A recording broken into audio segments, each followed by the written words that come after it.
Okay. Hello and welcome back to Fit and Chips Chats. Today with me, your host, Amanda Thebe, and I'm super excited to have Jade Teta on the show. Welcome, Jade. Hi, Amanda. Good to see you. So a little bit about Jade.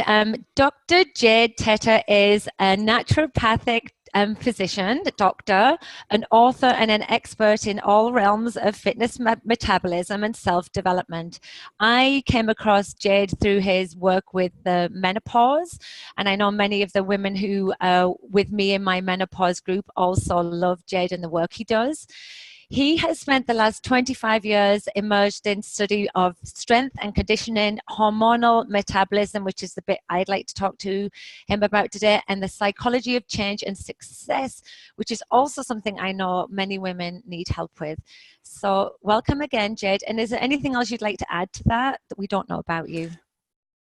Yeah, no, I think that covers it. I do know that women oftentimes when they see me, they're like, what could he possibly know about, female metabolism? And that really just comes from the fact that 90% of my clients throughout my career have been women. And so I've had to figure out everything there is to know about the female metabolism. So that's why I find myself in this position.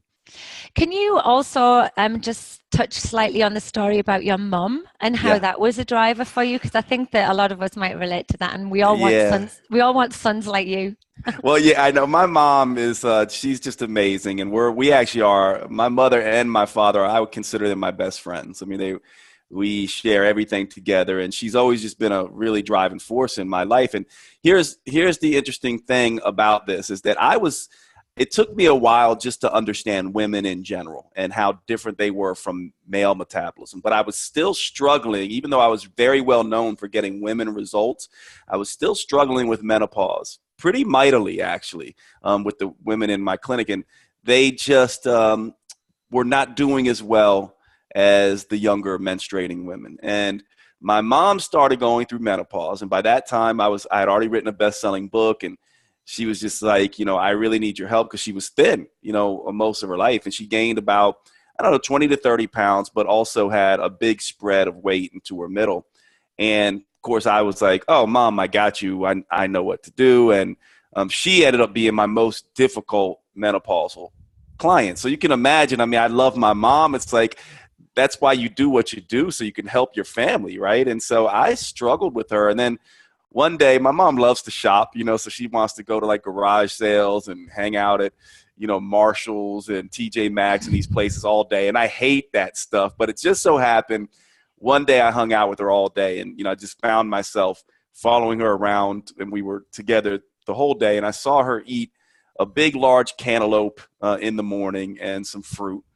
She had, salad greens with a bunch of avocado on it for lunch. And, that day she was telling me how tired she was from all the intense workouts I had her going through. And then later that day, she basically had like fish and vegetables. And when I saw what she was eating, I was like, wow, she's eating really, really clean, but she certainly is eating a lot of fat and a lot of fruit, which I would never tell anyone to not eat. They're some of the most healthy foods. And usually in a younger woman, that's what you do. Cut out the carbohydrates, eat more fruit and vegetables, add some fat.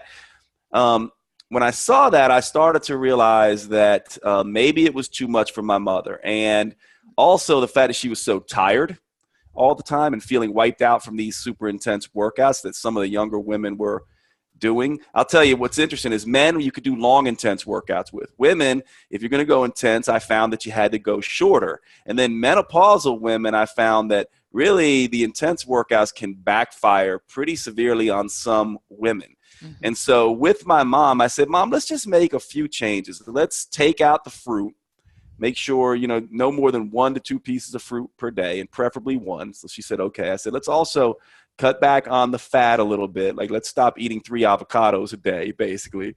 Mm-hmm. I said, and let's add some starch back at night, because she was having some trouble sleeping and her carbohydrates were very low. And I also took away some of her intense workouts. So we moved from like 5 intense. And I was training her at this time, actually, because we were living in the same town. So I was actually her personal trainer during this time. Did you charge her? No, I did not. I did not. I got paid in her cooking, though. But I moved her to like 2 intense workouts a week, and then just walking like crazy. And it was a turnaround, like one of these turnarounds that you see that's immediate, like literally in the first week, everything turned around. And so that was a big sort of clue to me that, one, women are different than men, no duh. Two, more mature women are different than younger women. And three, every woman is very different. And my mom just had a very, individualized approach. But I think if I was going to give everyone listening to this sort of a take home that I think my mom drove home, it is that in menopause, stress becomes, I think, the major driver of things. And I think most women, my sense of women in general compared to men is that women, they're super women. They do everything, right? They manage everything. And I think because they're so used to doing this, they don't realize that their stress burden is pretty high because they don't feel it as such. They don't feel anxious or overwhelmed or any of that kind of stuff, but they're doing so much all the time. And especially in menopause, when estrogen and progesterone now go away and you don't have them to balance this stress out, because remember, those two hormones are anti-stress hormones. They help to bolster you against cortisol. I always call the estrogen my happy hormone.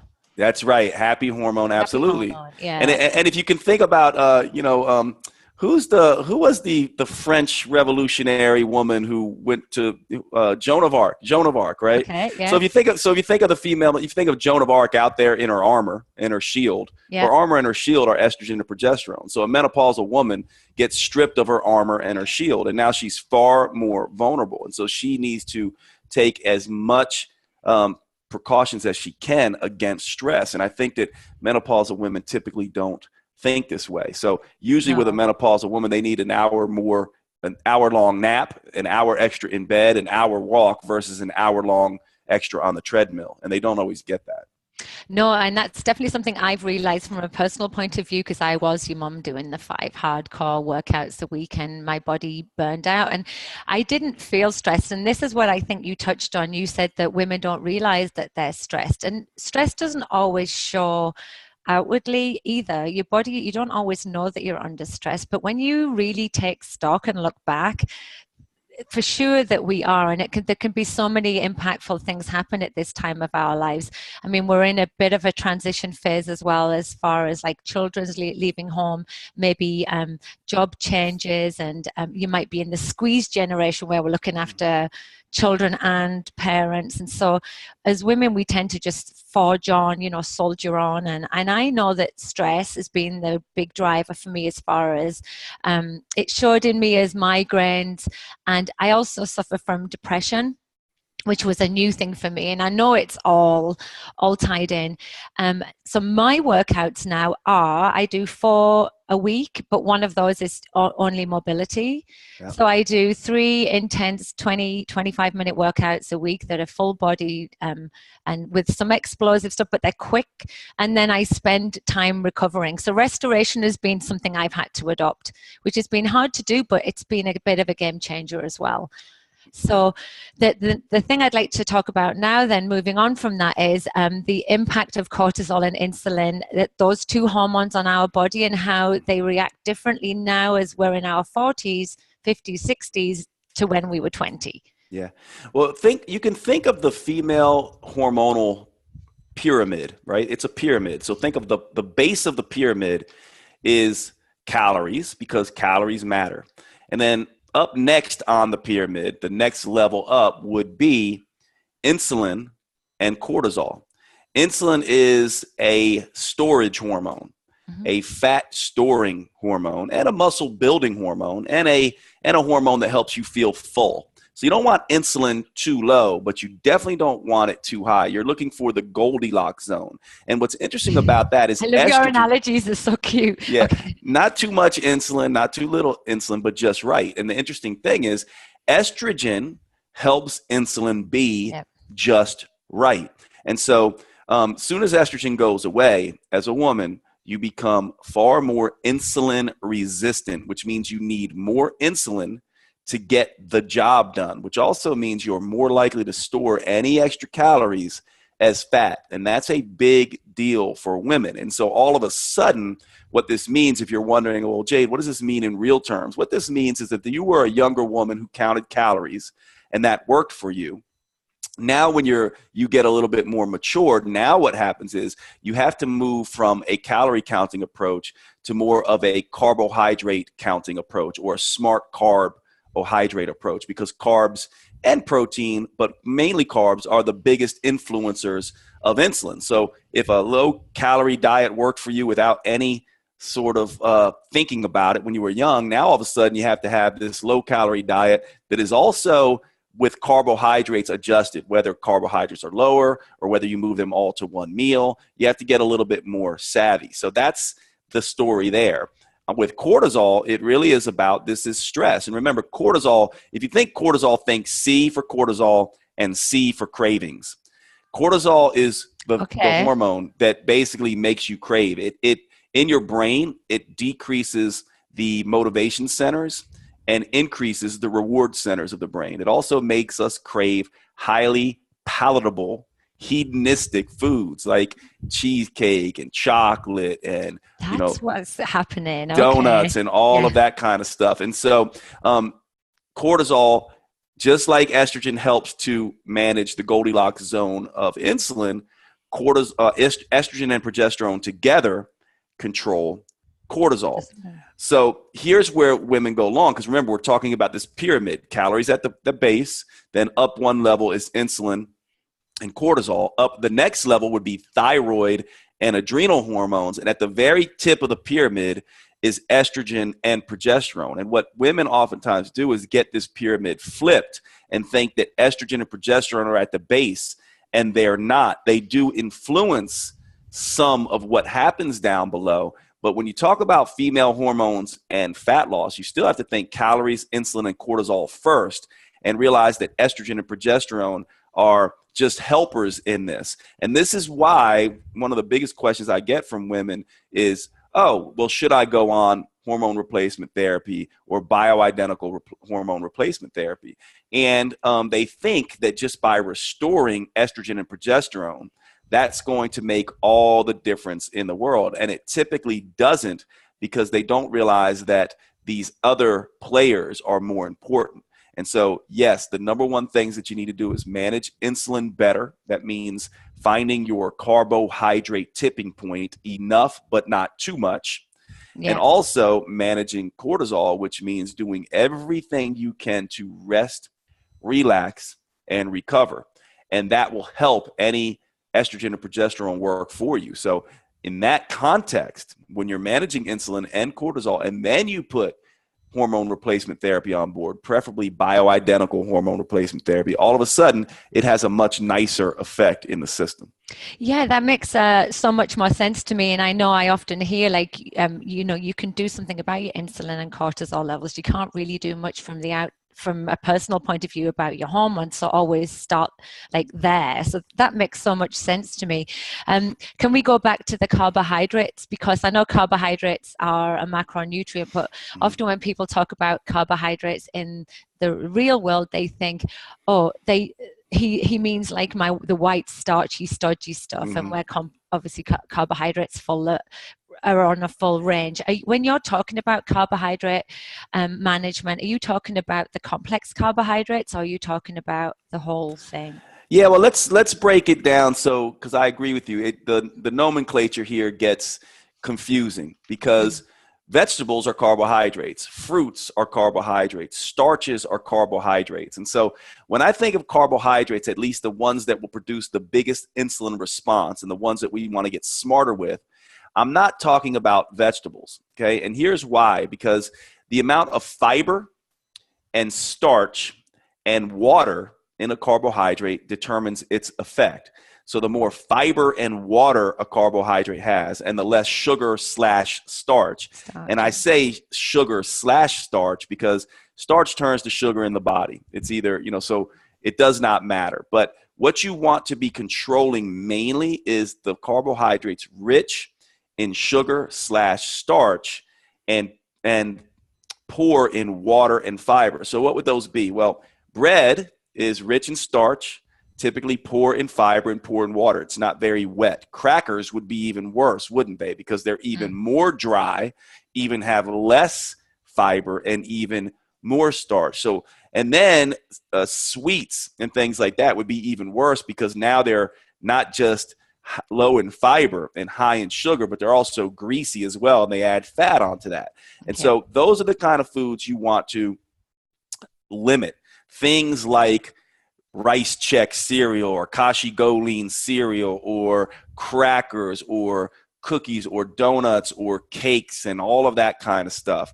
Breads, cereals, crackers, you want to get smarter with. Even the healthy ones, even the high fiber ones, right? Because when you're talking about bread, no matter how much fiber is in it, it still has way more starch and doesn't have much water.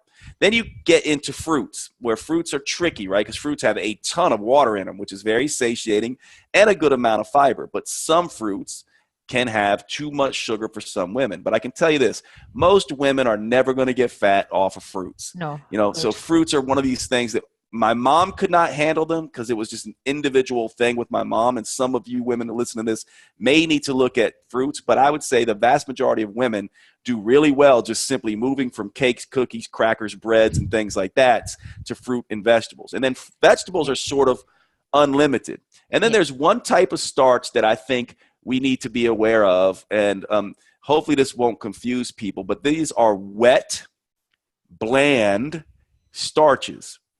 Wet, bland starches. What would those be? These would be things like oatmeal. These would be things like rice even, which doesn't have a lot of fiber, but I'll explain why it can be beneficial for some people. Things like potatoes. The reason why, well, look at it this way. Why can Asians, the Asian culture, include so much rice in their diet and not get fat? Well, part of it is because they don't soak it in fat and salt and make it this highly palatable food. They eat it bland, and they eat it in small amounts. And when starch is bland like that, it actually has a very satiating effect on us. So if you're going to eat carbohydrates, here's the end thing I want you to think about. Vegetables as much as you would like, right? And mainly the vegetables, not the starchy vegetables, the vegetables that are the green leafy types of things. Then you can go into the fruits and the bland, wet starches and include those up to your tolerance. And then avoid, not completely, but on only very rare occasions would most women be able to tolerate high amounts of the dry, salty, greasy the good starches. Stuff. The good stuff, exactly. I remember speaking to Georgie Fear, and she called them her discretionary calories. You know, That's like right. it's another good way to think about them.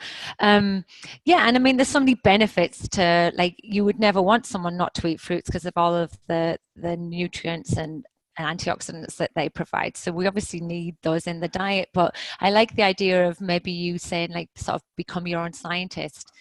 Like, look at your plate, look at the food you're eating. I know for me that I crave sugar, and I've never craved it in my life. I've never had a sweet tooth. I do now. And yesterday I had a migraine, felt like crap, so just ate ginger nut cookies, I think it was. Yeah. Which we have to do on occasion. Yeah, You're but going to need to on occasion. It was the most detrimental thing I could have done. I just felt wretched, and I knew it was all from the food I ingested. And so you can I know that from my own experience, that me eating food like that is the worst thing I can do. And the best thing I could have done yesterday was just drink lots of water and have some pretty simple foods, because I couldn't physically digest much. But I couldn't.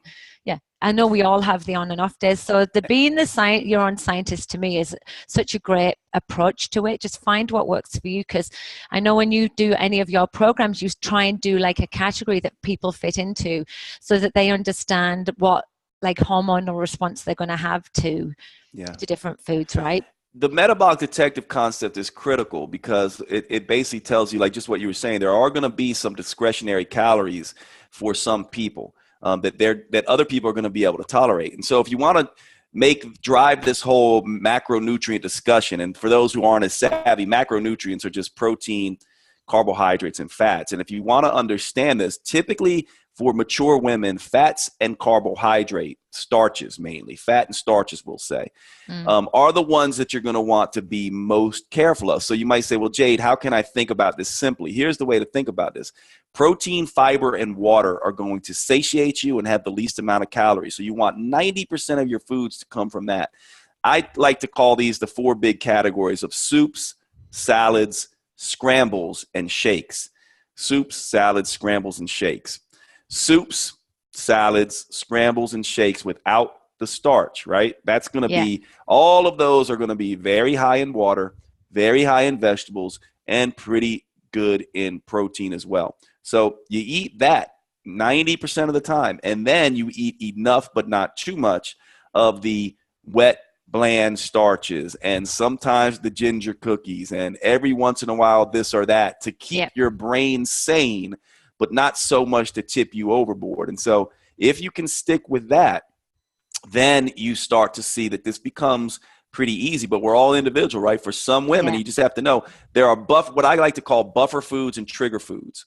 And I'll go through this concept really quickly, because when we think about discretionary calories, what you want are buffer foods, not trigger foods. So for example, if Amanda and I both sat down for dinner together and had wine, I don't know about you, Amanda, but for me, if I do wine, it allows me to have fish and vegetables, or chicken and vegetables, or steak and vegetables, and not need any starch, because I have a little bit of wine. And having that wine, I also eat less that night.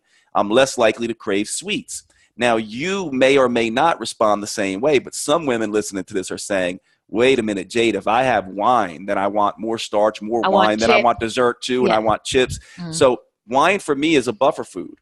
Wine for them or you might be a trigger food, and you need to know what these are. Some women can have a little tiny Hershey's Kiss or 2 around 3 o'clock, the little piece of milk chocolate, and are fine. Some women do that, and they end up eating the whole bag of milk chocolate as a result of even tasting the milk chocolate. And so you need to understand your buffer and trigger foods. These are huge. And so you want to include as many buffer foods as you can, and the least amount of trigger foods as possible. And this is detective work, because some people's buffer foods are other people's trigger foods. And this is very important. So soups, salads, scrambles, and shakes. Soups, salads, scrambles, and shakes. Then plenty of buffer foods, foods you like that satisfy the brain but don't cause you to overdo it, and avoid the trigger foods.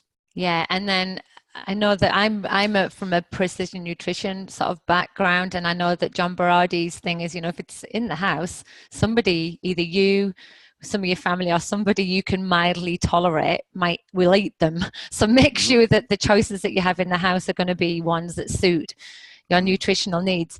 So I have a couple of questions from people in my Menopausing So Hard group that I'd just like to run through with you, if that's okay. Yeah. We did cover the insulin and cortisol, so that's great. Thank you for that. So one of the things that you talk about is you mention that women, when they are going through like metabolic changes, hormonal changes, that they automatically start eating less to lose weight, rather than the reverse of that. So can you just sort of expand on that? Because normally, like, the first thing we're going to do is, like, Monday morning, okay, salad for every meal. And why is that detrimental for us? Well, because the metabolism is it's compensatory in nature. It changes, it adapts, and it reacts. And so most people, they think there's only 2 directions to go, right? There's either the couch potato model, which is eat more and exercise less, and the opposite of that, eat less, exercise more, the dieter model. And so what we don't understand is that there's nothing wrong actually with either of these models. We all know that taking 4 days of sitting on the couch around Thanksgiving in an otherwise healthy, active lifestyle can be enjoyable and can actually be helpful for the metabolism. You might go up a couple pounds, but they come right off, and it's actually useful for the metabolism. That's how the metabolism likes. Expose it to a period of time with eating more, something like that, and it can be enjoyable. It's when you do this for long periods of time. We all know that if we go on an eat less, exercise more approach, first 3 days is kind of hard. And then we settle in. We're like, oh, this feels great. I feel great. But then after about 10 days, what happens? We start feeling crappy again. And that's because you did it for too long. So you can't live in the eat more, exercise less, couch potato state and the eat less, exercise more, dieter state for too long because of the way the metabolism works. It will adapt and react. It will throw your schmeck, a term I use for sleep, hunger, mood, energy, and cravings, out of check. Oh, that's a word you've made up. Schmeck. It's a word I've made up, right? So Okay. you can think of HEC, H-E-C. It's an acronym for hunger, energy, and cravings. Or you can think of SHMEC, S-H-M-E-C, an acronym for sleep, hunger, mood, energy, and cravings. Okay. And what this tells you, isn't it funny that a couch potato who eats more and exercises less, and a dieter who tries to eat less and exercise more, both have their HEC, their hunger, energy, and cravings, out of check, which tells you their metabolism is under stress. Yeah. Now, most people think these are the only two metabolic states, but there's actually two more that are more balancing to the system. One is what I call the eat more, exercise more approach, which is the athlete approach. Any athlete in her right mind is not going to try to train for her sport and excel at her sport and cut calories. It just would not work. She would have no energy. There's also the eat less, exercise less approach, which is the best approach in my mind for women because they have a more stress-sensitive metabolism since they are the childbearing gender, and especially mature women who have lost their estrogen and progesterone armor. They're more under stress. So the eat less, exercise less approach is far more balancing to a female's system. And this is very much like the Parisian or our ancient hunter-gatherers. They had long periods of time where they would be eating less and exercising less. They would move a lot, by the way. They would walk a lot, but those are two different things, really. Things, yeah. They're two very different things. And so to me, the best approach is one of a relaxing, resting, recovery lifestyle that involves lots of relaxing movement, lots of walking. We have to do that to get from point A to point B.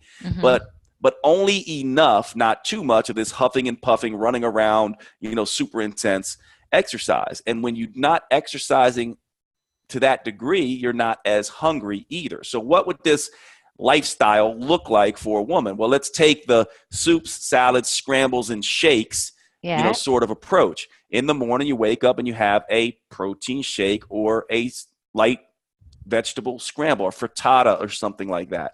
That's going to be relatively low calorie and very satiating. For lunch, you have a salad with maybe a small amount of salmon or chicken on it and enough, but not too much, balsamic vinaigrette or something like that. And then for dinner, you have, some roasted chicken, some broccoli and cauliflower, and maybe a cup of brown rice, a wet, bland starch. This is going to create a very low-calorie diet for most women that is also very satisfying because it's rich in protein, fiber, and water. And because she's walking a lot and not doing super intense exercise, her HEC, hunger, energy, and cravings, will typically stay in check, and she gets to relax and relieve her metabolism of stress instead of bouncing back from eating less and exercising more, going too far with that. HEC goes out of check, then you go back to eating more and exercising less, then your HEC goes out of check, then you'd decide, I'm going to start on Monday again, I'm going to eat less, exercise more, and you're ping-ponging back and forth between these two states. To escape that, all you need to do is pivot and say, I'm going to either eat less and exercise less, or eat more and exercise more. And if you want to coach your daughters, your younger daughters on this, since I think most of you are in menopause, those women who are menstruating, eat less, exercise less is a great approach to have in the 2 weeks leading up to menses, because a younger woman is a little more stressed out during that time, whereas an eat more, exercise more approach is a great approach to have when menses starts up to ovulation. But for a menopausal woman, she's best off just staying for the most part in eat less, exercise less. And then every once in a while, Thanksgiving, Christmas, spending 4 days to 7 days in an eat more, exercise less state, which in the context of an otherwise 90% EL, eat less, exercise less lifestyle, that doesn't affect her much. Actually, it's very healthy for her in that point. Or every once in a while, maybe you decide you're going to go down to the Caribbean and you're going to parasail and hike and bike, and you're going to put yourself in an eat less, exercise more state. Or maybe you're going to go to Canyon Ranch and do some detox or something like that, and you're going to be in an eat less, exercise more state. So long as you're not doing it for more than 7 to 14 days, that's going to be pretty healthy for you. But you can't stay in typically an eat more, exercise less state more than 4 to 7 days without it backfiring. And you can't stay in an eat less, exercise more state for more than 7 to 14 days without it backfiring. Most women can live very happily, very balanced in an eat less, exercise less state, and every once in a while come out of it as life dictates. Yeah, that's so great. Actually, that was one of the questions, because one of the questions from the group is, I think somebody is doing some work with you, and she's in a maintenance zone, and she's saying she's at 3 total body. So there'll be strength workouts per week, and then she walks 2 days a week for an hour, which sounds like the eat less, exercise less. Yep. And her question was, what would eat more, exercise more look like for me? Mm-hmm. And she said she's currently maintaining about 2,100 calories a day. I'm not sure whether you make people count calories for sure, but she must know that that sounds like a good number of calories as well. Sounds to me like she might want to lose a little bit more. Mm-hmm. Yeah, so if she wanted to move into an eat more, exercise more state, right now I typically think of, it's going to differ for most women, okay? But typically an eat less, exercise less state is walking every day, okay? Walking for 5,000 to 10,000 steps per day. 5,000 steps is about an hour. 10,000 is about 2 hours. You don't have to do it all at once. You just accumulate 10,000 steps in the day. Every day. Most days, okay, you want to get those in. And then no more than 3 typically short intense weight training circuits per week. That's an eat less, exercise less approach. And typically for most women, 2,000 calories, 1,500 calories. They can go even lower because they won't be hungry, okay? But in an eat more, exercise more state, you just take those 3 workouts and add 2 to 3 more. So now it's going to be weight training, maybe cardio, weight training, cardio, weight training, cardio, right? And now she's got 5 to 6 workouts per week, and she's going to need to ramp up the calorie intake to maybe 500 to 1,000 calories more based on what she's doing. And what this will do is this will speed the metabolism up a little bit. And remember this, when you hear speed up the metabolism, there's lots of things that speed up the metabolism. But whenever you speed up the metabolism, you also speed up hunger. And that's why when you speed up the metabolism, you want to also give the body some food along with it so you're not craving a bunch of stuff. So that's how you would move into EM, or eat more, exercise more. And it's going to vary from woman to woman, but you want to make sure, and since we're on video, I can show you, and I'll also talk it out in case they don't see the video, but here's what an eat less, exercise less model looks like, or eat less, exercise more model looks like. Output is here, right? And intake is down here. With eat less, exercise less, and eat more, exercise more, all we're doing is narrowing that gap, right? So for those who don't see this video, what I'm doing with my hands is I'm having one hand way up high in eat less, exercise more, and one hand way down low. And then eat less, exercise less, and eat more, exercise more, I'm just bringing them very close together so that the calorie deficit is much more narrow. Yeah. And the metabolism can handle a narrow calorie deficit without getting too stressed out. But it cannot handle a big, wide calorie deficit for long without freaking out. And that's what most people do wrong, is they create these big, wide calorie gaps, and then metabolism goes, I can't survive like this. So you want to put it close together, and that's what you're looking to do. And your HEC, by the way, when your HEC is in check, you'll know that you've got the metabolism balance and hormones balance. And at the end of the week, when you do, you take your circumference measures around your waist, or you see your results, then you'll know if you're maintaining or losing inches. Then you also know, not only is my HEC in check and my hormones balanced, but I lost fat, which means I've also created a nice sustainable calorie deficit. Yeah, That's great advice. That's awesome. Yeah, I think that covers everything that she asked. I think that's great. And as soon as that gap gets wider, of course, we're then back into the cortisol insulin zone again, and we want to avoid that, right? Because this is basically what you're trying to do, is balance those hormones, right, to stop them from freaking out. There was one more question before it's time to go. I know I'm taking up loads of your time. And it's a really funny question, because when I read this about as human growth hormone, the question, and the girl who asked the question is now questioning whether this is HGH or HCG. So let's you say, okay, Jade talks about how women have an advantage in generating HCG through exercise, and I've been trying to find a source for that. Women produce much more HCG during pregnancy, of course, and some women may experience elevated levels of HCG during perimenopause, leading to a false positive pregnancy test. Where is he getting his info that women produce more of this hormone than men when they work out? I want receipts. LOL. No, but really. And I got mixed up because I was thinking that sounds like human growth hormone. It's human growth hormone that women, okay. it's not HCG. Now, so just so people are clear on this, HCG, human chorionic gonadotropin, HGH, human growth hormone. So HCG is actually a luteinizing hormone analog. And so in men, it can release testosterone.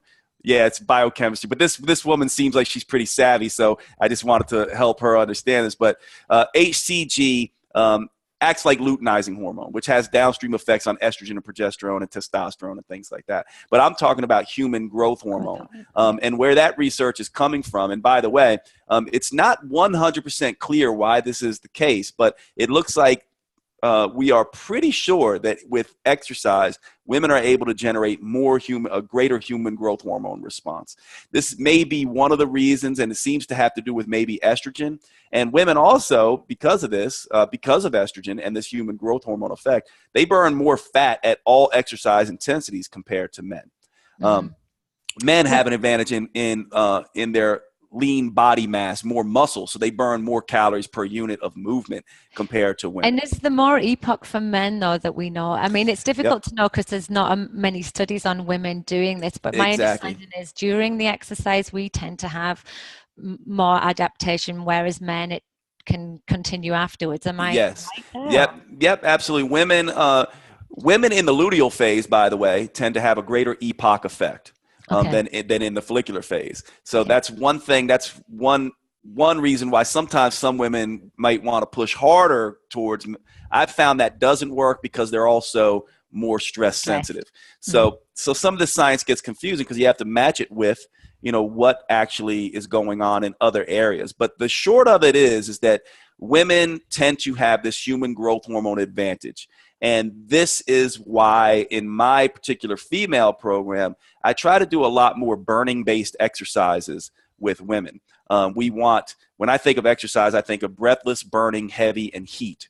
Yes. Most women focus on the breathless component. It's funny how women are. They feel like if I'm not exercising and getting breathless, then I'm not exercising right. Well, the truth of the matter is the burning effect is more of an indication you might get more of a growth hormone response. So what you really want is with women is burning and breathless together, not just breathless. And that's sort of important. So it's HGH, not HCG. Yeah. And it also just means for women, the practical take home is when you're doing your workouts, do not make them all breathless based workouts, and also don't make them pink dumbbell based workouts. Like some of these workouts are great things like Pure Bar. They do get you a burn, but they also don't get you some of the heaviness that the body needs to respond in the way that a woman will want to respond from exercise. And so it's a great form of exercise, by the way. It just may not be as beneficial as getting that burn through weights. I agree. I mean, I program for my clients metabolic resistance training. And so, I mean, if I do a timed set, I need to know that they can only get a certain number of reps, say 8 reps in a 30-second range. And so it has to be heavy enough to be able to, and most of the time it's not heavy enough. To achieve that type of overload. I mean, we need a response we need some hypertrophy. And I think that women are frightened about the word hypertrophy or lifting weights in case they get big. And you've already told us we're not going to, but we're going to have a better response to those type of exercises. And you know this, but I think it's really tightness. Muscle is tightness. So I like to talk to women about, all women want tight bodies and to keep their tight, firm bodies. Muscle is the only thing that does that. Without it, you don't get that. So men get bigger and tight, women get tight and firm. And very few women, the only time you're going to get bulky as a woman is when you build muscle under a layer of fat that you're not burning. And that's a diet issue, not an exercise issue. Yeah, that's great. So I think that we've covered everything. It was awesome. You actually just, I knew that you would answer all these questions. And the best thing about today is that we hear estrogen, progesterone, we hear cortisol and insulin, and we're like, yeah, but what does that actually really mean? You're very good at your analogies. Do you have a picture of your triangle? I do. Yes, I do. And actually, it's in the renewal. I think it's in the renewal manual. But your point's well taken. I'll just say this briefly. For a long time, I spoke in biochemical terms all the time, and it confused people. But now I just say heck and schmeck, because your hormones are what determine these biofeedback sensations. If you want to know if your hormones are balanced, estrogen, progesterone, insulin, cortisol, GLP-1, all these fancy hormones, all you have to do is, how's my sleep? How's my hunger? How's my mood? How's my energy? How's my cravings? Yeah. How's my menses? How's my exercise performance and exercise recovery? How's my libido? How is my digestion, right? All of these things tell you whether or not your metabolism is happy or not. And so when I say schmeck or heck, it's really just a global term to say your biofeedback in your body will tell you if your hormones are balanced or not. So heck plus check equals schmeck. Heck plus sleep and mood equals schmeck. And then they're all in check. Yeah, you're going to need to get little t-shirts made of that. Exactly. Where can people find you, Jade, if they want to follow more of your work? The best place to get me is at Jade Teta on Instagram. Actually, is where I spend most of my time. And it's just a nice venue. Gives me a little more opportunity to talk via, as compared to Twitter. A lot of people are on Instagram. It's where I spend most of my time. And then jadeteta.com. So one more thing, you want to be called Teta now and not Teta, but that's fine. Yeah, well, it's funny. I'll tell you guys something funny about that. It's just as an aside. So I'm Italian, so the correct pronunciation is Teta. But I always grew up with the pronunciation Teta through my whole family, and I think they did that because Teta in Spanish means breast. So it's a funny. So whenever I'm around Hispanics, they always laugh. They're like, "Oh, Dr. Teta," right? So funny. So I think my family must have changed that. So we say Teta, but I actually answer to either. It doesn't like Teta. People introduce me Teta, and I don't register it as. To me, it's the same. Yeah, I don't register as different. So so I'm fine with either one. But that's just a funny story. Funny, the boob doctor. Exactly. That's right. That's what I get all the time. And then the other thing I was just going to mention based on your Instagram feed is the other area that you're really trying to do a lot of work on is the psychology mindset for change and success. And it's based on some personal changes in your own life. And so you spend a lot of time on Instagram writing about that, right? And how that I do. I mean, I've been studying self-help and self-development ever since I was 18 and went through my first breakup. Studied psychology as minor in undergrad and just did couples counseling for a while. And then I went through a divorce and a separation and an affair and just life-changing stuff that changed me at my core. And now I really want to do something a little bit more meaningful in that regard. So I'm focusing a lot on that. It's been wonderful. Sometimes our greatest suffering and our greatest pain creates our greatest meaning in life. And that's what it's been for me. So I'm unbelievably happy and people are responding to that as well. So yeah, if you're interested, anyone listening is interested in that stuff, because I always love talking to my mom and her good friend Sharon, and they're in their mid 60s now. And just they've been through so much. And they have an interesting thing, because you talked about there's this thing that women, mature women, get kind of almost trapped in this, taking care of the kids and then taking care of the older adults. And then there's all kinds of things that go on in people's lives, in their romantic relationships, and relationships change. And to me, this is really not separate from our health and fitness. As a matter of fact, it is the primary drivers of a lot of these things. And not a lot of people are talking about it. So I'm doing a lot of that work now. Will you be doing some type of a program on that people can follow? Or are you just going to be writing about it for the moment? I've actually, I'm working on a book right now. And I also did a program called Next Level Romance that's been very, very popular. And it's really about some of this transition. It's, those of you who are, starting over, maybe gone through divorce and things like that. I talk a lot about, meeting, dating, the dating apps, all that kind of stuff, and how to find someone who's, really someone who you can grow with. Because to me, relationships aren't about you complete me. They're more about you grow me and you show me. And so Next Level Romance is my first program, and it's been hugely popular. So all the women that are going to be watching this are going to be like, oh, he's cute. So are you still single? I am single. Yes, I'm single. Okay, did you hear that, ladies? He's still single. Just send me your emails and a picture of his hands. I love that. Yeah, so we'll definitely have a dating game for sure. Oh, that's great. Thank you for joining me. That was great. So any thing you want to find out about Jade Teta, just go over to his website, jadeteta.com, and I'll be posting this on my podcast and on video too. So thank you very much, Jade, for coming along. Love you, man. I love you guys. Thanks for listening. Talk to you soon. Thank you for listening, everyone. Bye for now.